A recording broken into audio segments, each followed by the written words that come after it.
जुड़े हुए सभी राम भक्त, आप सबको प्रणाम, आप सबको राम राम।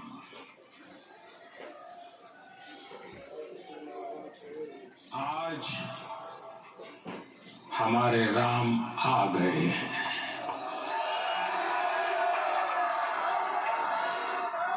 सदियों की प्रतीक्षा के बाद हमारे राम आ गए हैं।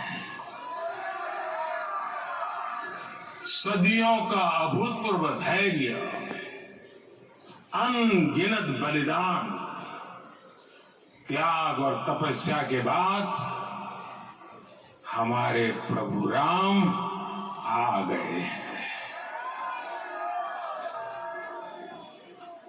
इस शुभ घड़ी की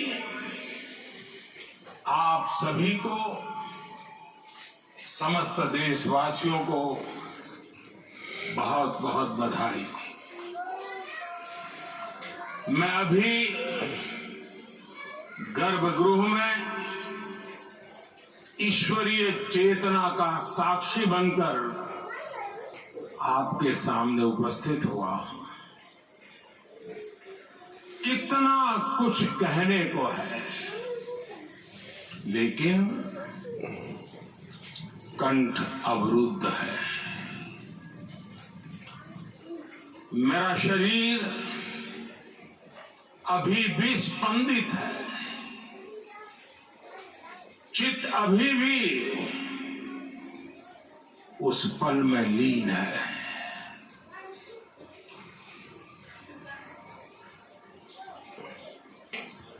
हमारे रामलला अब टेंट में नहीं रहेंगे।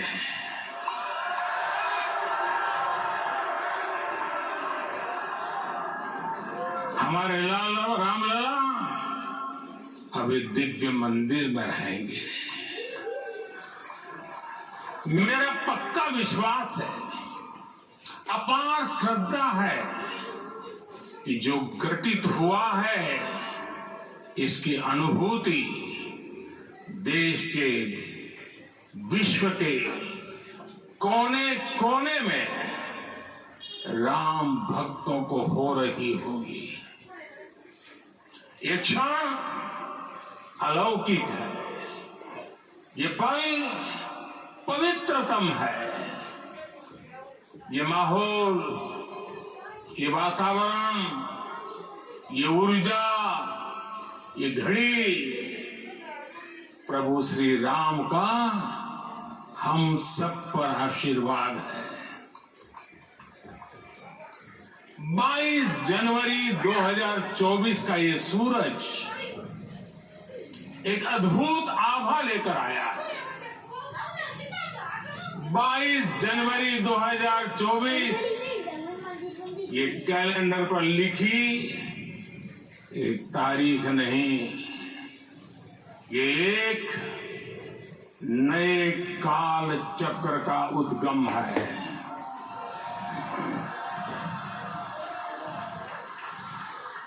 राम मंदिर के भूमि पूजन के बाद से प्रतिदिन पूरे देश में उमंग और उत्साह बढ़ता ही जा रहा है।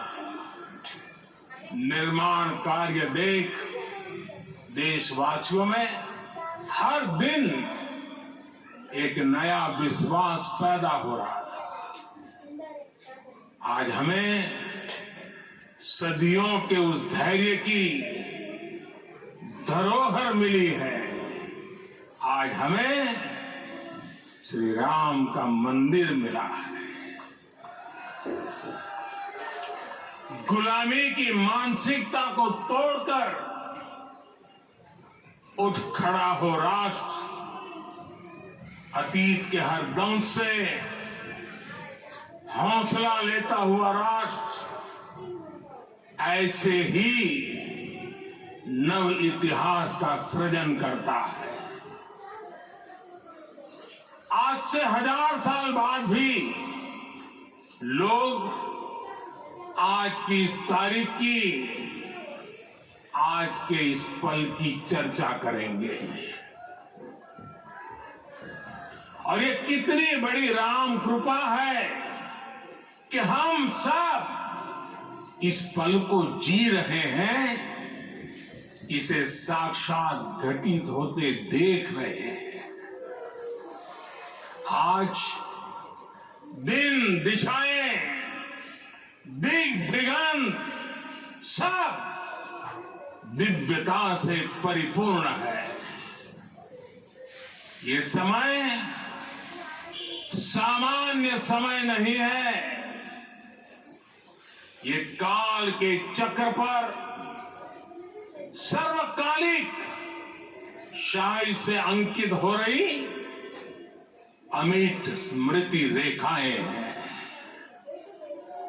साथियों, हम सब जानते हैं कि जहां राम का काम होता है, वहां पवन पुत्र हनुमान अवश्य विराजमान होते हैं।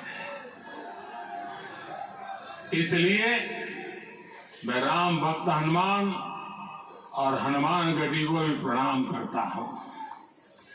मैं माता जानकी, लक्ष्मण जी, भरत, शत्रुघ्न सबको नमन करता हूं। मैं पावन अयोध्यापुरी और पावन सरयू को भी प्रणाम करता हूं। मैं इस पल दैवीय अनुभव कर रहा हूं कि जिनके आशीर्वाद से ये महान कार्य पूरा हुआ है। वे दिव्य आत्माएं, वे दैवीय विभूतियां भी इस समय हमारे आसपास उपस्थित है। मैं इनसे भी दिव्य चेतनाओं को भी कृतज्ञता पूर्वक नमन करता हूं। मैं आज प्रभु श्री राम से क्षमा याचना भी करता हूं। हमारे पुरुषार्थ, हमारे त्याग, तपस्या में कुछ तो कमी रह गई होगी कि हम इतनी सदियों तक ये कार्य कर नहीं पाए। आज वो कमी पूरी हुई है।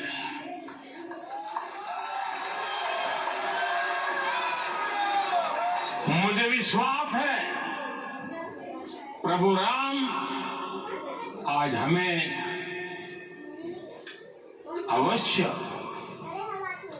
क्षमा करेंगे।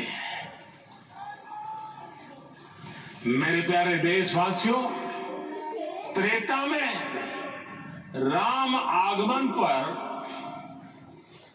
पूज्य संत तुलसीदास जी ने लिखा है, प्रभु बिलो की हर से पुरबासी, जनित वियोग विपत्ति सबनासी। अर्थात प्रभु का आगमन देकर ही सब अयोध्यावासी, समग्र देशवासी हर्ष से भर गए। लंबे वियोग से जो आपत्ति आई थी, उसका अंत हो गया। उस कालखंड में तो वो वियोग केवल 14 वर्षों का था, तब भी इतना असह्य था। इस युग में तो अयोध्या और देशवासियों ने सैकड़ों वर्षों का वियोग सहा है। हमारी कई कई पीढ़ियों ने वियोग सहा है। भारत के तो संविधान में उसकी पहली प्रति में भगवान राम विराजमान है।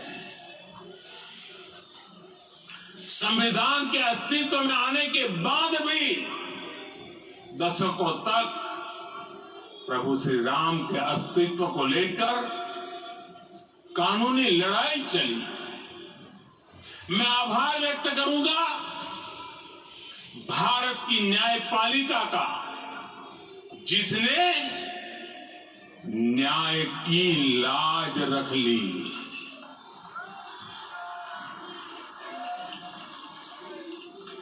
न्याय के पर्याय प्रभु राम का मंदिर भी न्यायबद्ध तरीके से ही बना। साथियों, आज गांव-गांव में एक साथ कीर्तन संकीर्तन हो रहे हैं। आज मंदिरों में उत्सव हो रहे हैं, स्वच्छता अभियान चलाए जा रहे हैं। पूरा देश आज दीपावली मना रहा है।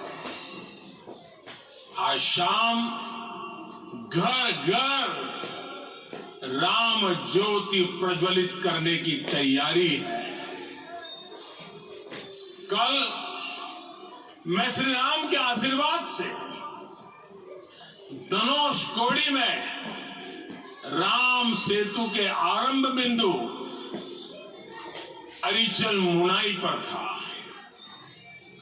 जिस घड़ी प्रभु राम समुद्र पार करने निकले थे, वो एक पल था जिसने काल चक्र को बदला था।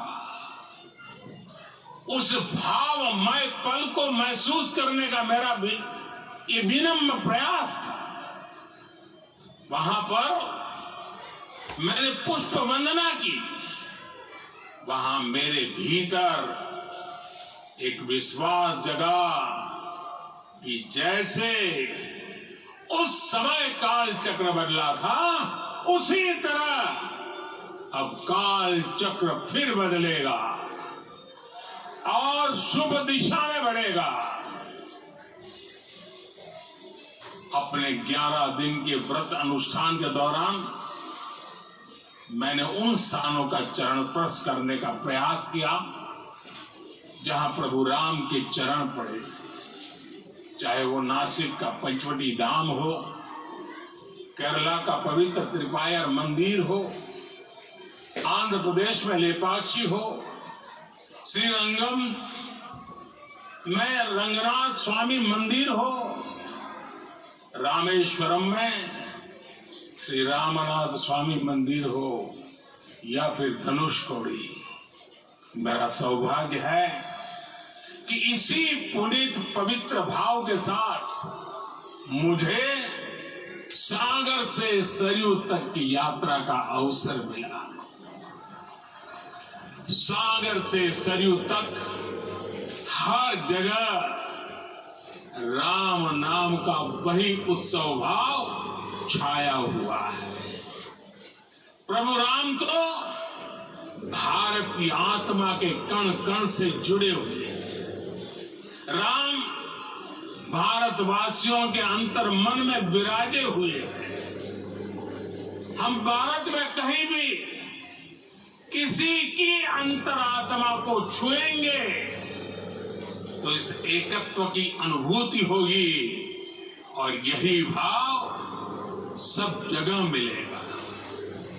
इससे उत्कृष्ट, इससे अधिक देश को समायोजित करने वाला सूत्र और क्या हो सकता है। मेरे प्यारे देशवासियों, मुझे देश के कोने कोने में अलग अलग भाषाओं में रामायण सुनने का अवसर मिला, लेकिन विशेषकर पिछले 11 दिनों में रामायण अलग अलग भाषा में अलग राज्यों से मुझे विशेष रूप से सुनने का मौका मिला। राम को परिभाषित करते हुए ऋषियों ने कहा है, रमन्ते यस्मिन् इति रामः, अर्थात जिसमें रम जाए वही राम है। राम लोक की स्मृतियों में, पर्व से लेकर परंपराओं में सर्वत्र समाये हुए। हर युग में लोगों ने राम को जिया है। कलयुग में लोगों ने अपने अपने शब्दों में अपनी अपनी तरह से राम को अभिव्यक्त किया है और ये राम रस जीवन प्रवाह की तरह निरंतर बहता रहता है। प्राचीन काल से भारत के हर कोने के लोग राम रस का आचमन करते रहे। राम कथा असीम है और रामायण भी अनंत है। राम के आदर्श, राम के मूल्य, राम की शिक्षाएं सब जगह एक समान। ये देशवासियों, आज इस ऐतिहासिक समय में देश उन व्यक्तित्वों को भी याद कर रहा है जिनके कार्य और समर्पण की वजह से आज हम ये शुभ दिन देख रहे हैं।